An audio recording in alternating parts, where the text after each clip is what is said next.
Mornings in New York are always full of energy. I, Jennifer Aniston, wake up to the sunlight streaming through the window. Looking at my husband George Clooney, quietly breathing beside me, warms my heart. Married for 10 years, he has always been my support. I slip out of bed and quietly head to the kitchen.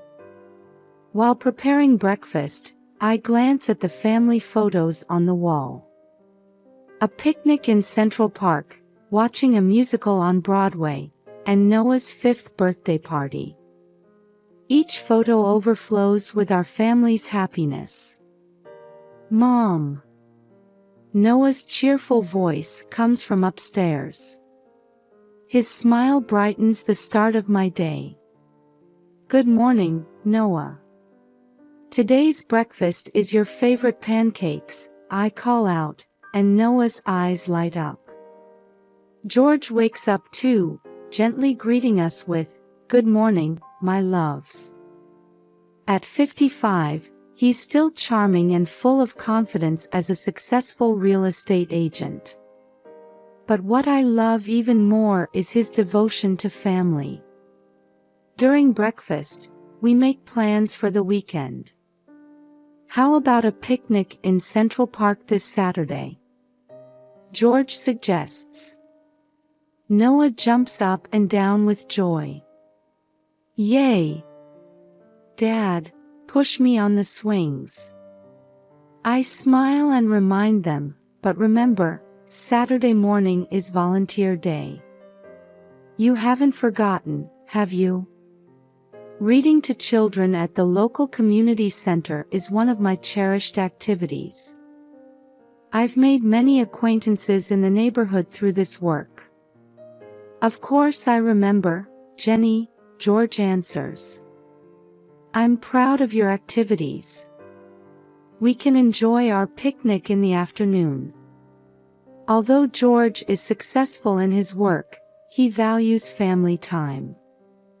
We make it a habit to spend every weekend together. I'm always filled with gratitude for his attitude. After breakfast, I see Noah off to kindergarten and start preparing for my volunteer work. As I select books and practice reading aloud, I'm enveloped in a pleasant sense of fulfillment. In the evening, George returns from work. When I ask, "How was your day?" he answers with a smile, "It went well. A new project has started. But the best part is coming home to see you all." Over dinner, we share the events of our day as a family. Noah talks about his adventures with friends at kindergarten, George about his success at work, and I share heartwarming experiences from volunteering. This daily routine is our happiness itself. Before bed, as I read a picture book to Noah, I think, may this happiness last forever. Before going to sleep, George and I relax in the living room. Jenny, I'm really happy I married you, George says. I squeeze his hand back. I feel the same, George. I love our family. As I lie in bed, I wish for another wonderful day tomorrow. I believe that these happy days for our family will continue on and on.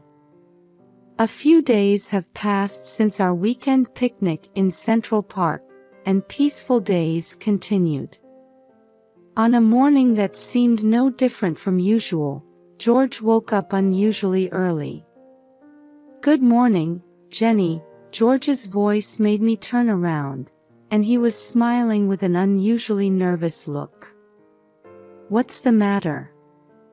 You're up so early, I asked, and George took a deep breath and said, Actually, how about dining out with the family tonight? Dining out? That's unusual, I was a little surprised. We usually ate at home most of the time. Yes, I made a reservation at Per Se, George's words made my eyes widen. Per se is one of the finest restaurants in New York. It's a place we only go on special occasions. Per se. But is today some kind of anniversary? I tried desperately to remember, but no special day came to mind. George laughed softly and answered, "Do we need a special reason? I just want to spend some luxurious time with the family." Those words filled my heart with warmth. I felt renewed gratitude for my husband, who made such special arrangements for the family amidst our busy daily lives. "Noah will be thrilled," I said, imagining our son's sleeping face. During breakfast time, we announced the surprise to Noah. "We're going to a special dinner tonight," I said, and Noah's eyes lit up with joy. "Yay! Are we going for pizza?" Noah's innocent reaction made me and George laugh. "No, somewhere even nicer." "So we need to dress up with Dad," I gently patted Noah's head. All day long, my heart was bouncing with anticipation.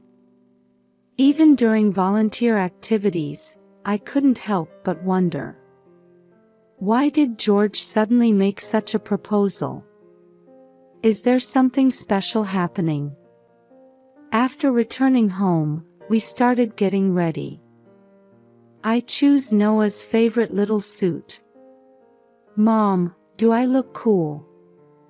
Noah asked, and my heart melted. "Of course. You're the coolest in the world," I answered proudly. While choosing my own clothes, I pause in front of the mirror. My eyes suddenly catch my wedding ring. I remember the day George proposed to me 10 years ago. The joy and excitement from that time seemed to resurface. Could it be? I whispered to myself.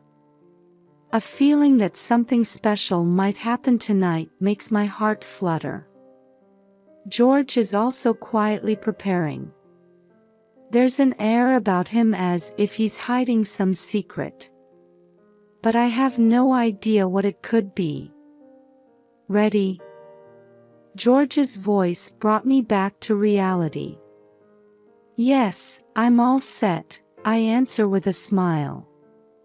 Before leaving the house, we stood in front of the mirror. George in his suit, me in my dress, and Noah in his little suit. Seeing the three of us together, I was filled with happiness. "Well, shall we go?" George said. There was a slightly different tone to his voice than usual. As we got into the taxi, I prayed in my heart. May tonight be an unforgettable, wonderful night for our family. As we got out of the taxi, the elegant exterior of Per Se came into view. Noah, looking excited, pulled our hands with his small ones. "Mom, Dad, let's go in quickly." The hostess who greeted us at the entrance smiled warmly. "Mr. and Mrs. Aniston, we've been expecting you." Her polite demeanor made me feel the high class of this place. We were guided to a luxurious private room. Through the floor-to-ceiling windows, we could see a panoramic view of New York at night. Noah's eyes sparkled as he exclaimed, "Wow, amazing." As we sat down, a waiter brought us menus. George seemed a bit restless, checking his phone several times. Usually, he doesn't worry about work during dinner, but today he seems different. "Is something wrong?" I asked, and George hurriedly put away his phone. No. It's fine. Just a case I'm a bit concerned about." I felt a little uneasy, but I didn't want to ruin the pleasant atmosphere. I see, but today is family time. Let's forget about work. George nodded with a smile, but I could sense some tension in his expression. When the food was served, Noah's eyes widened in surprise. "Mom, what's this?" He pointed at the beautifully plated foie gras. "This is a special dish. Want to try it?" I explained, and Noah took a cautious bite. "It's delicious," he smiled. As the meal progressed, George's restlessness became more noticeable. He checked his phone several times and occasionally let out deep sighs. I was concerned but didn't want to ruin this special night. It might be a work emergency, I told myself, trying not to worry too much. Instead, I focused on Noah's enjoyment. His innocent delight in the high-class cuisine warms my heart. "Mom, this meat is so tender." Noah's exclamation made both George and me smile. In this moment, I strongly feel our family's happiness. However, this happy mood didn't last long.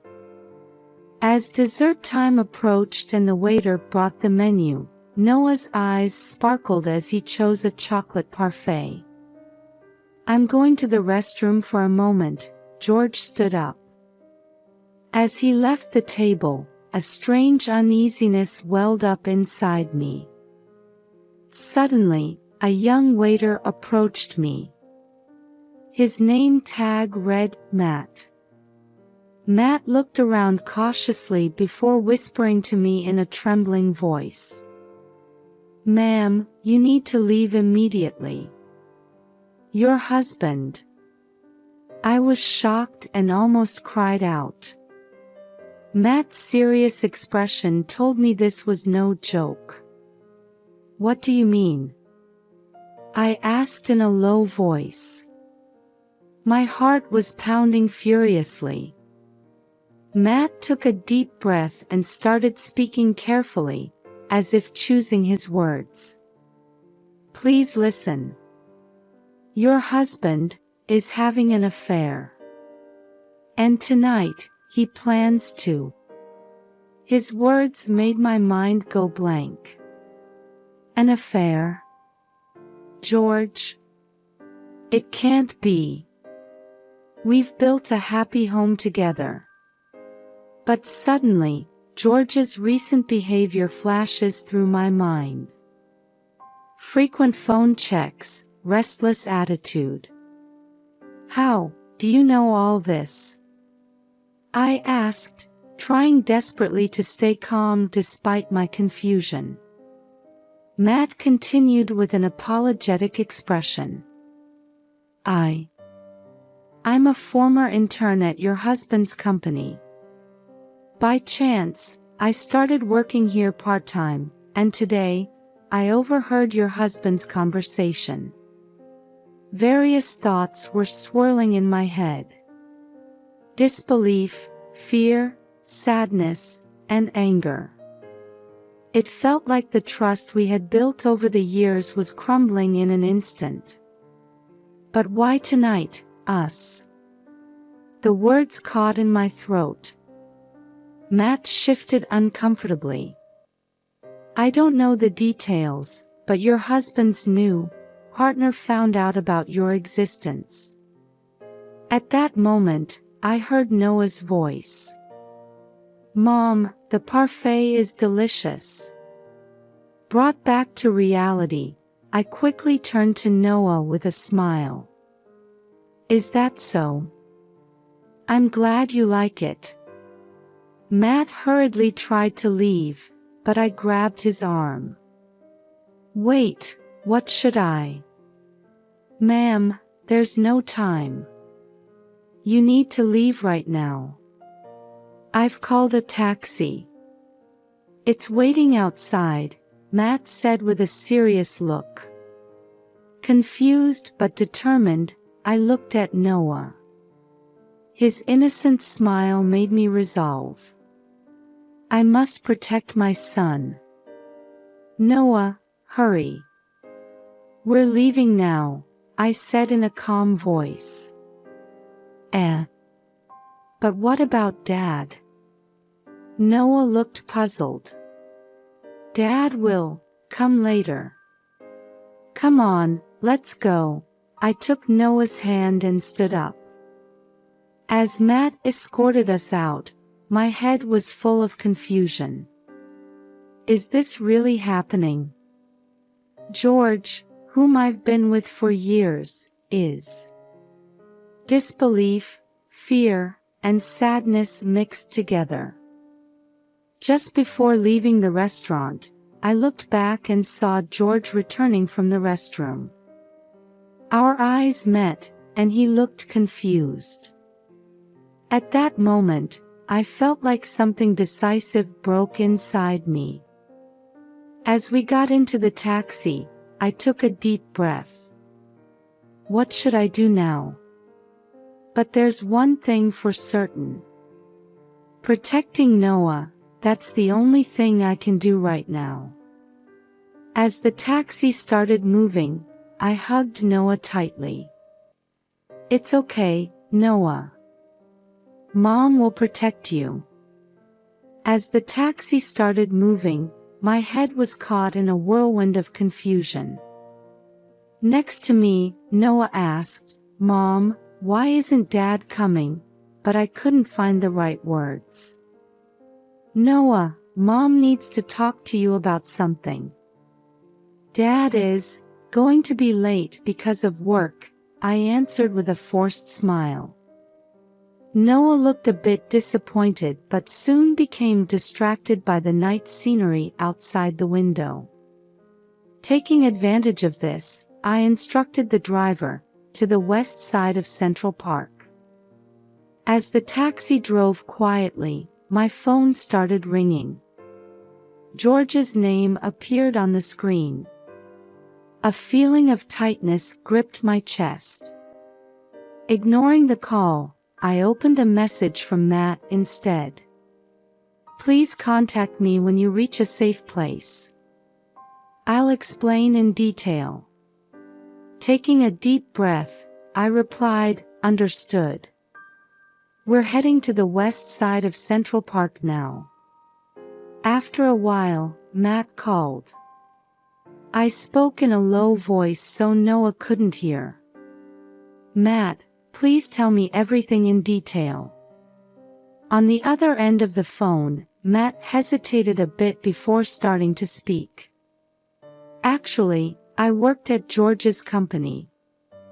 I quit 6 months ago, but that's when I noticed his affair. I gasped. Since 6 months ago? Yes. At first, I thought I was imagining things, but his behavior was clearly odd. And today, I accidentally overheard his phone call at the restaurant. Each of Matt's words stabbed at my heart. My husband's betrayal after years together. And the danger to us. Everything was becoming real. George's new partner, she found out about our existence, didn't she? I said in a trembling voice. Yes. And it seems she gave George an ultimatum. His family or her. With those words, something inside me crumbled decisively. All our happy days might have been a lie. The thought brought tears to my eyes. However, looking at Noah's drowsy face next to me, I steeled my resolve. This is not the time to be swept away by emotions. My son's safety is the top priority. Matt, thank you. What should I do now? Matt answered in a calm voice. First, find a safe place to stay. Then, I recommend consulting a lawyer as soon as possible, perhaps tomorrow. After hanging up, I looked at Noah again. His innocent sleeping face aroused a strong protective instinct in me. It's okay, Noah. Mom will protect you. As the taxi arrived at the west side of Central Park, I took a deep breath and considered my next step. I could feel that my life was about to change dramatically.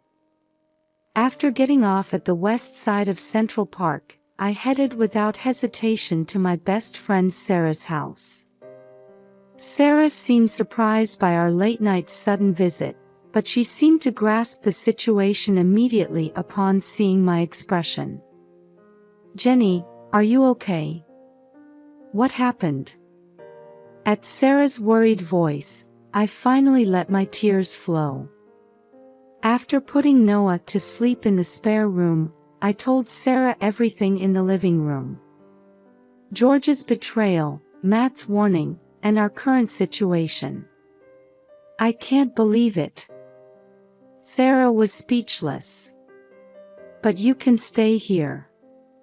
For as long as you need." Her words brought me some relief. However, from that moment, persistent phone calls and messages from George began. "Jenny, where are you? Why did you suddenly disappear? Is Noah safe? Please contact me immediately. What's going on? Let's talk." Each message disturbs my heart.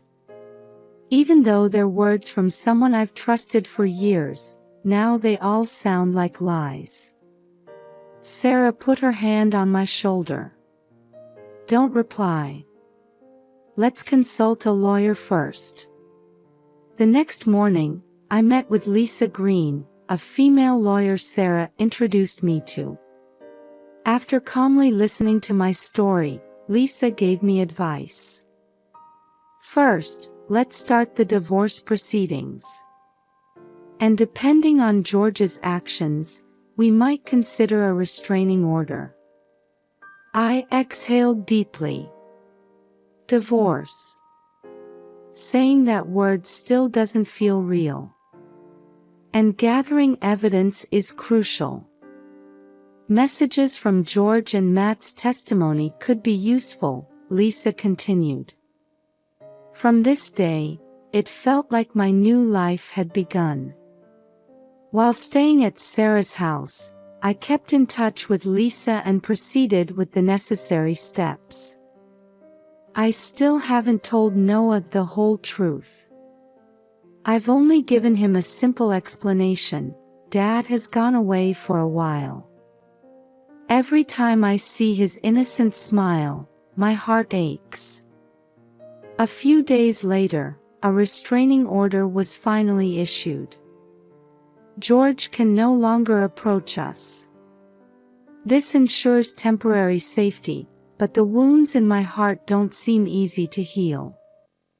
At night, after putting Noah to bed, I look out at the New York night view and think. The determination to raise my son alone from now on. And the courage to overcome lost trust. Everything is uncertain and scary, but there's one thing for sure. Protecting Noah and making him happy. That's my only mission now. A week has passed since we took refuge at Sarah's house. Although Noah is confused by the new environment, he's slowly starting to adapt. Every day, I keep in touch with Lisa the lawyer, preparing for the divorce. One morning, I received a call from Lisa.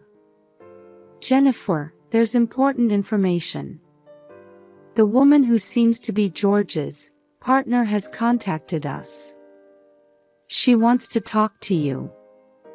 I gasped. "With her? But why?" Lisa explained carefully, choosing her words. Her name is Amy. She's apparently a young employee at George's company. She seems to want to know the truth too. I hesitated. Would meeting Amy hurt me even more? But I felt the need to know the whole truth. All right. I'll meet her. Through Lisa's mediation, we agreed to meet at a cafe near Central Park as a neutral location. On that day, I nervously headed to the cafe. Amy looked younger than I had imagined. She was a woman with blonde hair tied back and a calm demeanor. Jennifer, I'm sorry we're meeting like this. Amy's voice was trembling. I took a deep breath, trying to maintain my composure. Amy, please tell me what happened. Amy started speaking with tears in her eyes. George told me that you were mentally unstable and unfit to raise Noah. He was trying to create a new family with me and Noah. Those words made my heart ache. However, sadness was greater than anger. You were deceived too, weren't you? Amy nodded. But recently, I realized George's true nature. He was manipulating both of us. He was trying to make you look like the bad guy and use me. Amy took out some documents from her bag with trembling hands. Please look at this. I nervously looked through the documents. What was written there was unbelievable. A detailed plan for George and Amy to gain custody of Noah. And even a plan to make me appear mentally unstable and ultimately eliminate me by staging an accident. He was really trying to kill us. My voice trembled. Amy nodded tearfully. George was planning to mix sleeping pills into the meal at the restaurant. And then on the way home, with a manipulated car. She choked on her words. I pressed my shaking hand to my forehead. To think that the person I loved had made such a terrifying plan. Thinking of Noah, I felt a chilling fear run down my spine. But why did you? At the last moment, my conscience hurt. Amy covered her face. I couldn't bear the thought of killing you and Noah. Knowing this horrible truth, we felt an even greater need to stop George's actions. We talked for a long time. Amy revealed that George had been committing fraud at the company and disclosed the full extent of his lies. At the end of our discussion, we made an unexpected decision. To cooperate and reveal all of George's lies and manipulations. Over the next few weeks, Amy and I kept in frequent contact. With Lisa's advice, we gathered evidence of George's wrongdoings. Testimonies from colleagues and business partners, records of inappropriate financial transactions. Bit by bit, the truth was coming to light. Noah still asks about his father. When is Dad coming home? Each time, it pains my heart, but I try to explain as gently as possible. Dad is far away right now. But he's thinking of you, Noah. When we felt we had grasped the whole truth, we decided to confront George. We chose Bryant Park, a famous park in New York City, as the location. We selected it for being neutral and public. On that day, Amy and I arrived at the park early. As the pleasant autumn breeze blew, we waited quietly. When George appeared, his expression was a mix of surprise and anger. What's this? Amy, why are you here? I took a deep breath and started speaking calmly. George, we know everything now. Your lies, your manipulations. George flinched for a moment but quickly tried to cover it up. What are you talking about? I didn't. However, as Amy and I presented one piece of evidence after another, George's expression gradually changed. Evidence of fraud at the company, traces of his double life, and his numerous lies. George, it's over. Our marriage, all your lies, I said with a resolute attitude. George tried to argue for a moment, but he seemed overwhelmed by our determination. Jenny, It's too late, George. We're starting a new life. Without you. After this confrontation, the divorce proceedings went surprisingly smoothly. George seemed to have given up fighting and admitted to all the facts. On the day the court's decision was handed down, I was filled with mixed emotions. The judge granted Jennifer full custody of Noah and ordered George to pay appropriate child support. After the judgment, I met George's eyes in the hallway. There was a hint of regret in his eyes, but there was no going back now.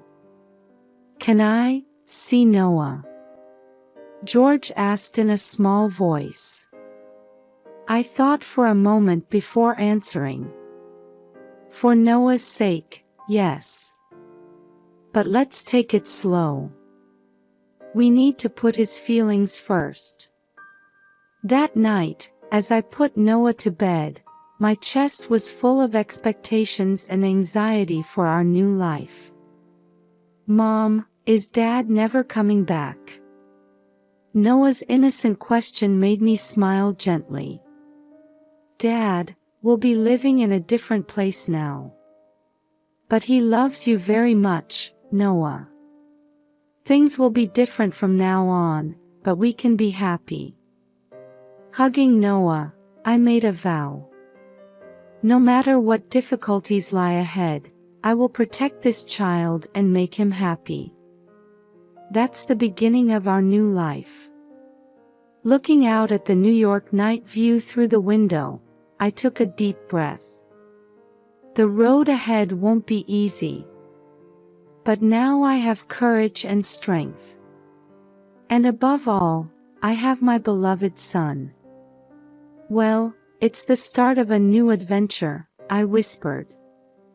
With those words, I felt a warm light of hope ignite in my heart.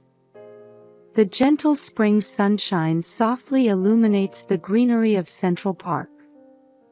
Sitting on a picnic blanket, I watch Noah playing in the distance. He's throwing a frisbee with his new friends, his smile as radiant as the sun. Noah, come here. The sandwiches are ready.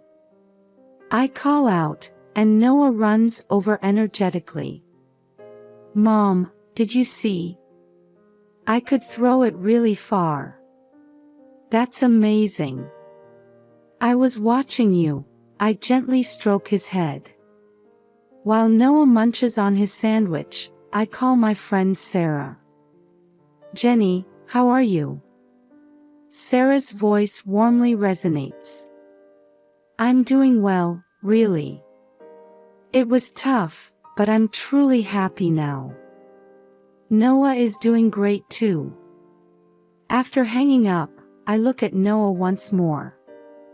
He's enjoying his lunch with a satisfied expression. This past year has been full of challenges. But these peaceful moments I spend with Noah seem to heal everything. Mom, what are we going to play next? Noah's question makes me smile. Well, what would you like to do? The swings. I want to ride with you, Mom. All right. Let's go. Taking Noah's hand and heading towards the swings, I whisper to myself. It feels like our new life has finally begun. As we ride the swings, soaring towards the sky with Noah, the sensation of cutting through the air feels like a leap into the future. Having overcome difficulties, living in this moment. Just that alone fills my heart with happiness.